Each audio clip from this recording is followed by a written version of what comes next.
मेरे छोटे छोटे बच्चे थे, मुझे कोई नौकरी नहीं मिल रही थी। जब मैं मजबूर होकर मर्द बनकर ड्राइवर की नौकरी करने लगी तो मेरे मालिक बहुत अच्छे थे। रोज मुझसे रास्ते भर बातें करते जाते थे। एक दिन उन्होंने बातों बातों में बताया कि एक लड़की से मोहब्बत करते हैं। मैंने कहा, रिश्ता ले जाइए, इतनी जवान और खूबसूरत और अमीर है, क्यों कभी रिश्ता दे देगा। लेकिन गांव तले जमीन निकल गई जब उन्होंने मेरी ही तस्वीर मेरे नाम बरसा बरखा है। मैं अपने पापा की इकलौती औलाद हूँ। मुझे पढ़ने लिखने का बहुत शौक था, इसलिए मैंने 10वीं पास कर रखी थी। मेरे पापा का संबंध एक जागीरदार घराने में था, इसलिए मुझे पैसा या जॉब की कोई समस्या नहीं थी। मेरे पापा के दो भाई और एक बहन। शुरू शुरू में ही हमारे खानदान में जायदाद और खातिर झगड़े होते रहते थे। पापा सारा सारा दिन अदालतों के धक्के खाते और मेरे चाचा और ताऊ ने मिलकर उनके हिस्से में कब्जा कर रखा था।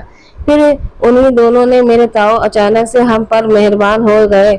उन्हें मुझ पर एक ऐसी लड़की नजर आ गई जो उन्हें दोस्त के खानदान की बहू बन सकती। मेरी माँ कहती थी कि सांप के बच्चे ही सांप ही होते हैं। मुझे भी मेरे ताऊ के दोस्त का लड़का बहुत ही बुरा लगता था। पहले शादी हो चुकी थी लेकिन पत्नी उसे छोड़कर जा चुकी थी, जो किसी गैर बरादरी से थी। इसलिए अब ताऊ को लगता था कि मैं दोस्त के यहाँ मेरी शादी करवा दे। अंकल सोचते थे शायद उनके खानदान में लड़की होगी तो मारपीट के बाद भी कम से कम भागेगी तो नहीं।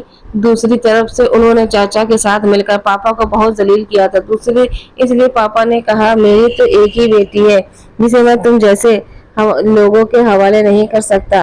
कुछ दिन बाद मेरी एक सहेली की शादी थी।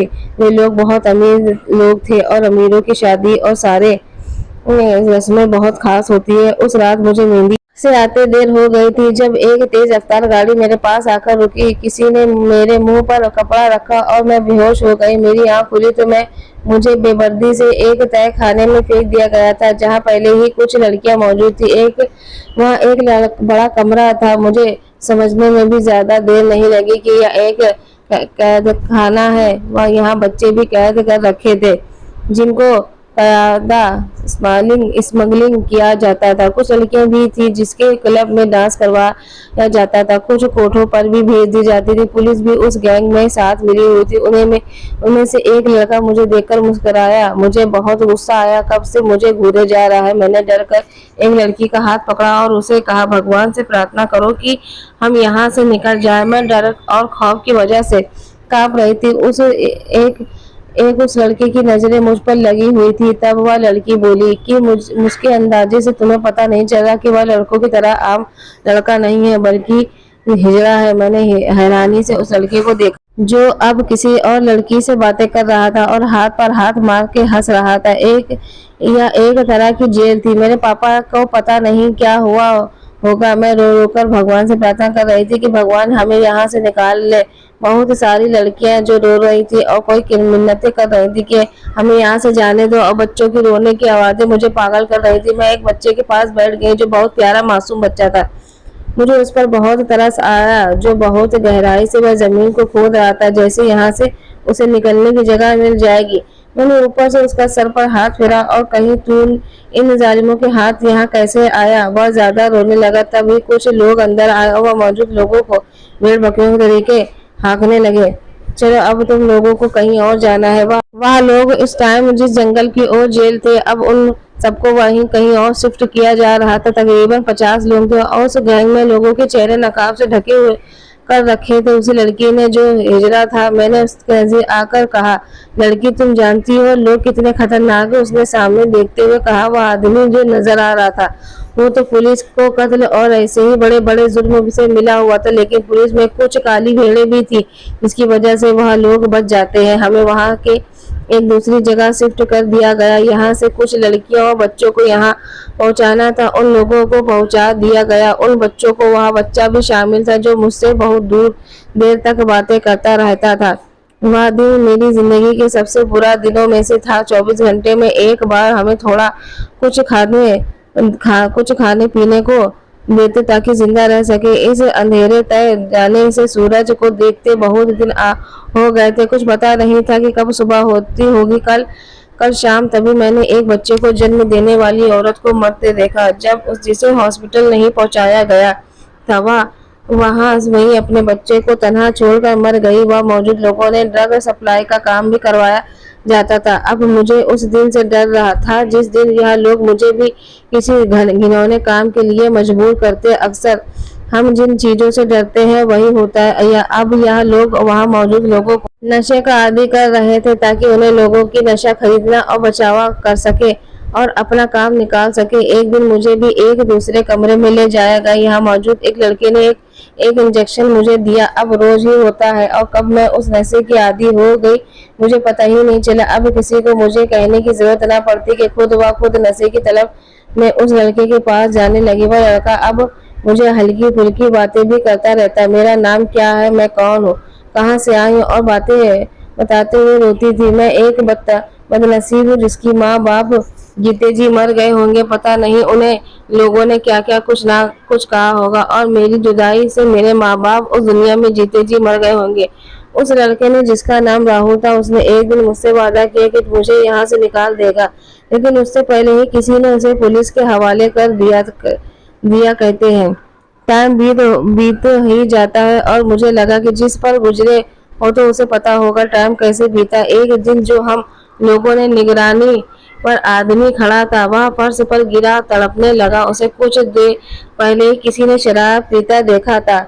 हम सब ने इस मौके का फायदा उठाया और वहां से निकलकर भागना शुरू कर दिया। तब तक उस गैंग में बाकी लोगों को पता चल गया, उन लोगों को फायरिंग कर दी। यहाँ यकीन करें उस दिन पता चला आजादी क्या होती है, जान कितनी प्यारी होती। लोग अंधाधुंध भाग रहे थे, कुछ लोगों को गोलियां लग गए, कुछ उस भगदड़ में जख्मी हो गए। मैं इतनी जोर से जमीन पर गिरी कि मेरा बाजू टूट गया, लेकिन उस टाइम उस तकलीफ से ज्यादा यही सोच थी कि यहीं से भाग निकलना है तो सारी जिंदगी यही सड़ना होगा या एक नुकसान रास्ता है।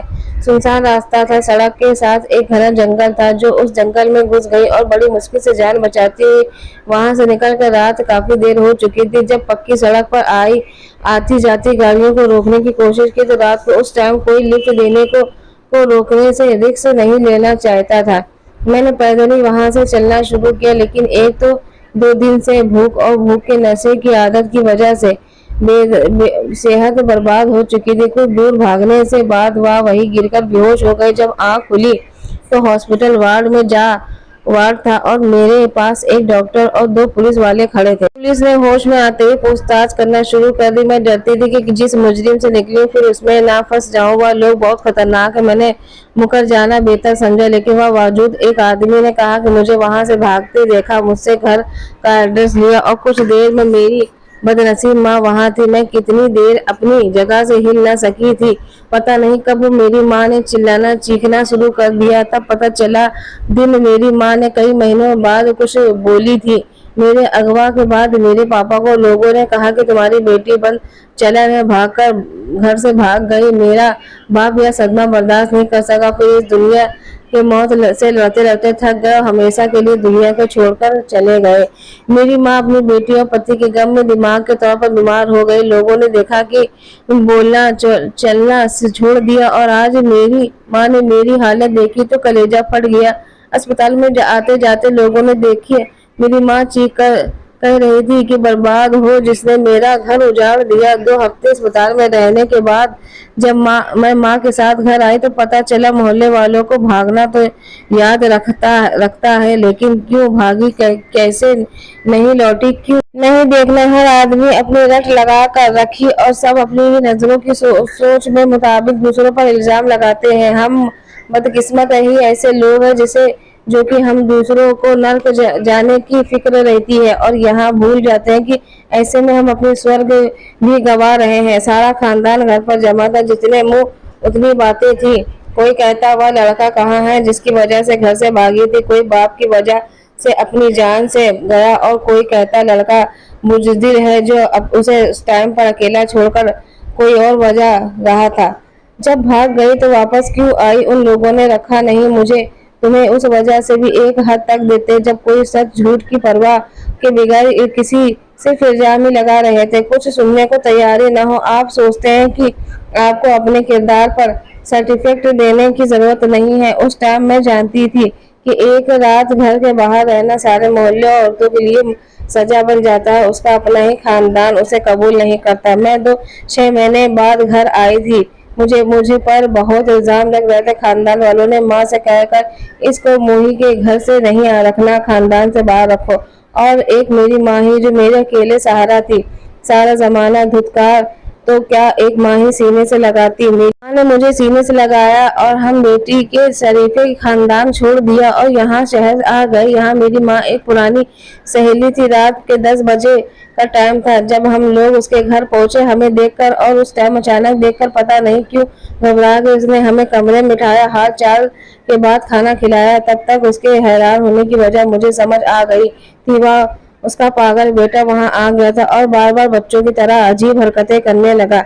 मेरी माँ ने कहा तुम चली जाओ तो कहता है कि उसकी माँ लो हम लोग इंतजार कर लेते हैं। माँ की सहेली ने बताया कि यह लड़का पति की पहली बीवी की है, उसकी औलाद नहीं थी तो उसने इसे अपना बेटा बनाकर पाला। माँ की सहेली ने बताया उसका बेटा एक बहुत काबिल और पढ़ा लिखा लड़का था। उसने कॉलेज का बेस्ट प्लेटफॉर्म में एक दफा मैच के दौरान किसी खिलाड़ी ने उसके सर पर कोई चीज मार दी, जिसके बाद वह बेहोश हो गया और पूरा महीना अस्पताल में रहने के बाद भी डॉक्टर की को उम्मीद नहीं थी कि वह वही हुआ। उसके दिमाग पर चोट लगने की वजह से उसकी याददाश्त का एक हिस्सा चला गया। उसके लिए 25 साल की उम्र में भी उसका बचपन ही है। माँ की सहेली का बेटा जिसका नाम साहिल था बिल्कुल छोटा सा बच्चा लगता था। हम माँ बेटी उसके घर रहने लगे। साहिल सारा दिन अपने कमरे में पड़ा रहता था, फिर अपनी मम्मी से जिद करके अपनी बात मनवाता था। मैं उसके साथ बातें करती तो पहले कहता कि मैं अजनबी लोगों से बात नहीं करता। मेरी माँ ने मना किया कि अब वह मेरी बात भी मानता है। अक्सर आप अपनी माँ से कहता है था उसे बरखा के हाथ का खाना खाना है। मैं भी उसका ख्याल रखती थी। अच्छा टाइम बीत रहा था हम लोगों का। एहसास था सर छुपाने की को छत नहीं दी थी, यही बहुत था। मेरी माँ को अपनी सहेली के साथ लोगों के कपड़े सिलाई करने लगी। मैं सारा दिन घर के काम करती। साहिल के पापा को कुछ सालों पहले मृत्यु हो गई थी। घर के सिर्फ वहाँ उसकी माँ अकेले रहती थी और उसकी माँ को साल बाद माँ की सहेली ने अजीब फरमाइश कर दी कि वह मेरी शादी अपने बेटे से करवाना चाहती है। सब जानते थे साहिल दिमागी मरीज है, लेकिन एक बच्चों जैसा ही है। दिमाग रखने वाला इंसान था जिसे अपना फायदा नुकसान का कुछ पता नहीं था। माँ ने कहा कि तुम्हारे घर में रहने में से इतनी बड़ी कीमत तो ना मांगो, लेकिन माँ की सहेली ने शर्त रख दिया तो मैं उसके बेटे से शादी करूं या फिर हम लोग अपना बंदोबस्त कहीं और करें।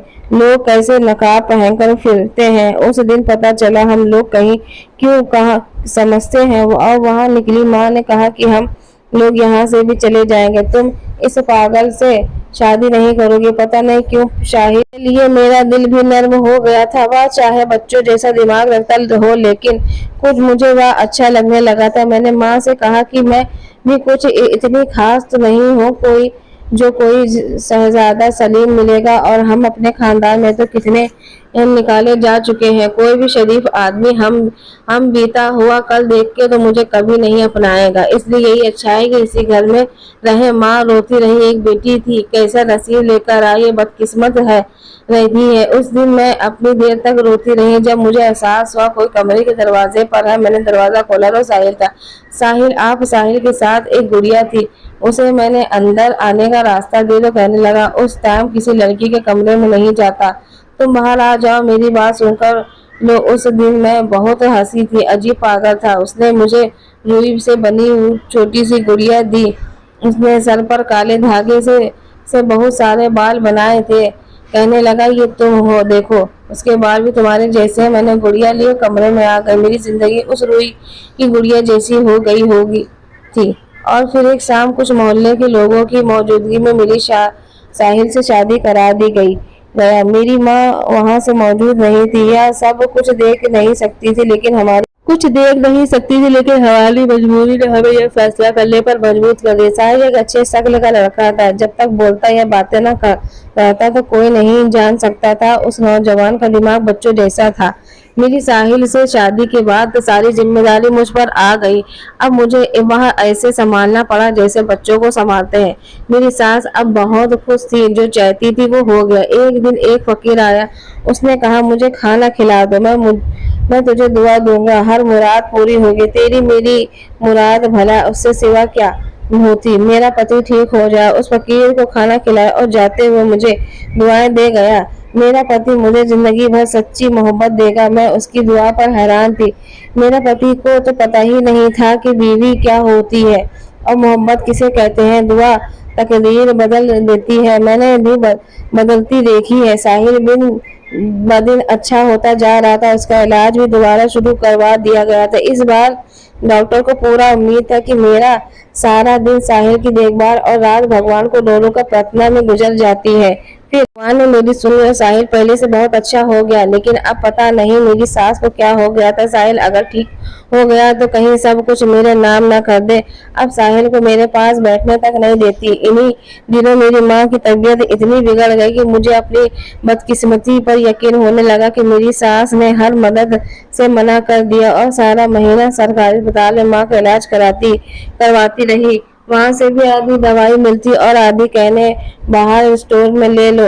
मैं बदकिस्मत बेटी थी जो अपनी माँ के किसी काम ना आ सकी, बल्कि उसकी दवाई का कारण बन गई। मेरे माँ बाप मेरे गम में चला गया और माँ की मौत में आधी थी।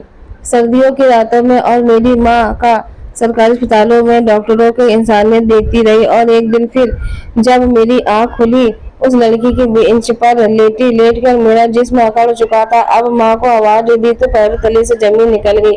मेरी माँ मुझे छोड़कर न जाने कब से इस दुनिया में जा चुकी थी। पता नहीं किसने मदद की, कौन घर छोड़कर गया, कुछ पता नहीं। मोहल्ले में किसी आदमी ने अंतिम संस्कार का इंतजाम किया।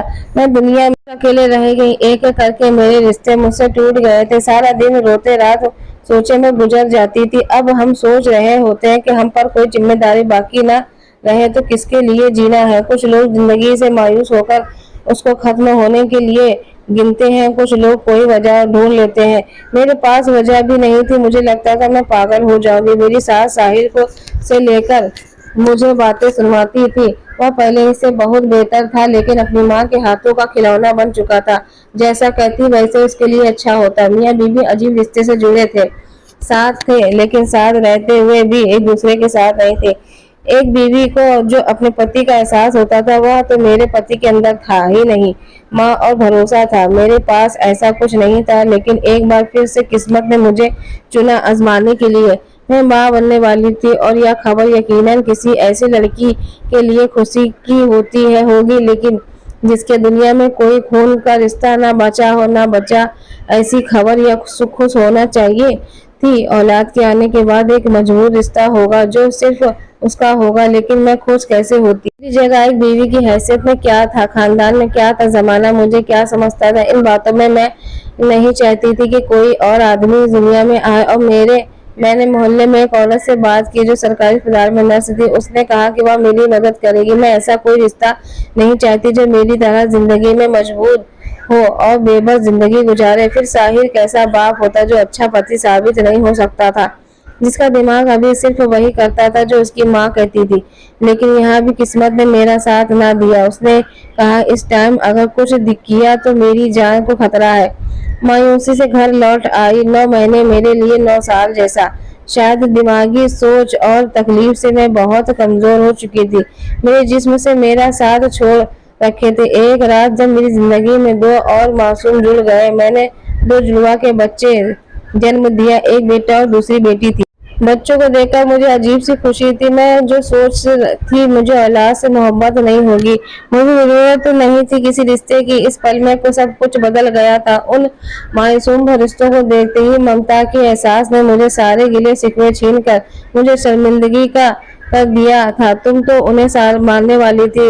मैं रोज भगवान से अपने किए पर माफी मांगती, अपने बच्चों की जिंदगी की दुआएं करती। साहिल और मेरी सास का रवैया भी अब कुछ अच्छा हो गया था। मुझे ना भी पूछते, लेकिन बच्चों को उन्हें अलाव था और मेरे जैसे बदकिस्मत में के लिए यही काफी था। बच्चों के छोटे छोटे काम करके टाइम अच्छा बीतने लगा और वह दिन मेरी जिंदगी का खूबसूरत दिन था जब मेरे बच्चों ने पहली दफा मुझे माँ कहकर पुकारा था।